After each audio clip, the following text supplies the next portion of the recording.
As Coach Prime has really started to make some headway in the 2024 recruiting cycle, already landing a total of 5 commitments, currently being the number 12 overall ranked class.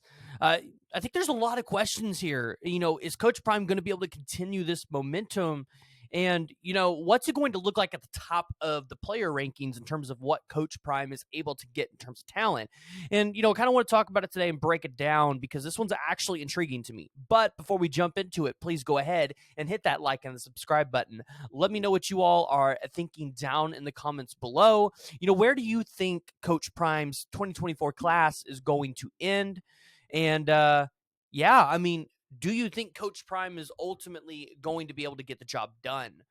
So I made a video the other day talking about Coach Prime getting Williams Nwaneri out to Colorado, one of the top defensive line prospects in this 2024 recruiting class. I think per 247 Sports, just in the top 247 rankings, he is ranked number 3, and then behind him is David Stone.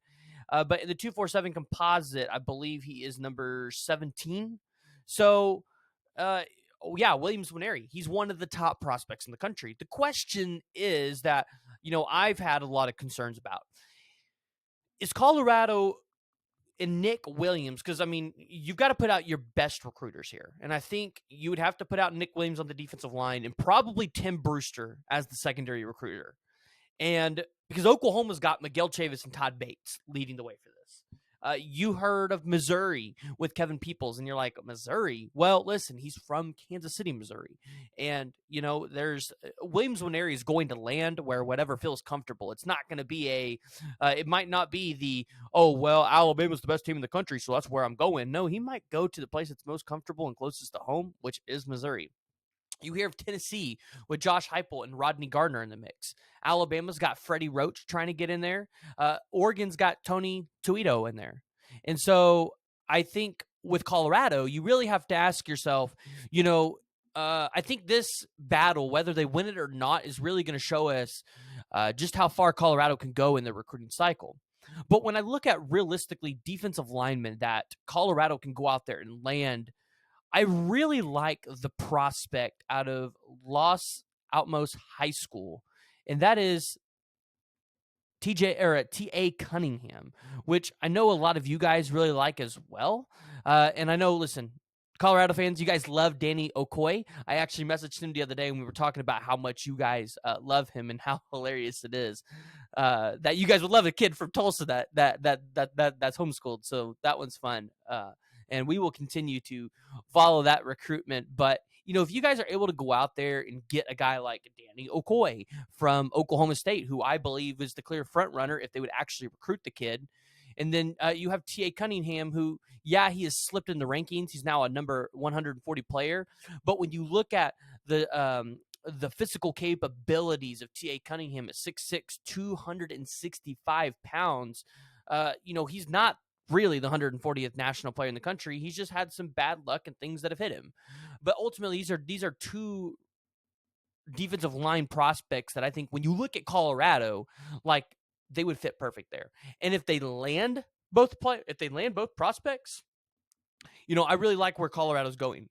But looking at the top of the player rankings, you have players that have shown interest in Colorado. You have KJ Bolden, the 5-star safety.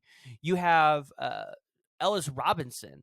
Ellis Robinson is the 5-star cornerback that currently committed to Georgia, but you guys have heard me multiple times say, I think that Ellis Robinson is going to end up being a Colorado Buffalo.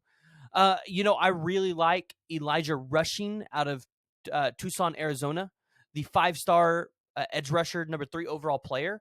I really think that this is a battle that Colorado can really try to get into and really try to be able to go in there and land one of the top edges. So when I look at what Colorado could potentially go get at the top, I don't think you're landing a Dylan Raiola just yet. I don't think you're going to land a Sammy Brown, who's the number 6 overall player and 5-star linebacker in this class. I don't know if you're going to go into Lilburn, Georgia, and still a Mike Matthews. But when I look at the guys on the West Coast, and I see guys that you could get in terms of like what I said with Elijah Rushing, or even some of the guys outside.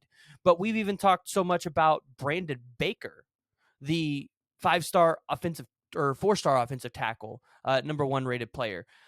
I think you guys could be in great position. And so when I look at this class, which I'm actually working up a class review and my predictions for what Colorado will land, I look at it and go, this is a good start. And if in 2024 you guys can land a couple of elite players and then develop what you have now, then in 2025, that's the year I think you really see Colorado recruit at the highest of levels, like the Georgia and the Bamas of the world.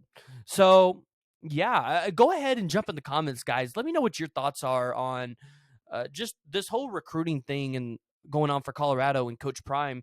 Like I said, I'm going to work up a 2024 class projection of just players that I think will end up at Colorado at the end of the signing period. And we're going to look back at that at the end of the 2024 signing period and see if I was right, if I even came close, and kind of look at what happened in that recruiting class. So, like I said, jump down in the comments below. Let me know what you all think. I put a lot of thought into this. We're going to actually start picking out people in the comments, whether you're an OU fan, a Colorado fan, a Florida fan, Arizona State fan, doesn't matter what kind of fan you are. If you want to talk about your team, I'm gonna start bringing you guys up. So drop some comments in there. Give me your genuine thoughts about what you think is going to happen. If it's just good enough, I might be hitting you up to come on the show. So jump in the comments, guys. Let me know what you think.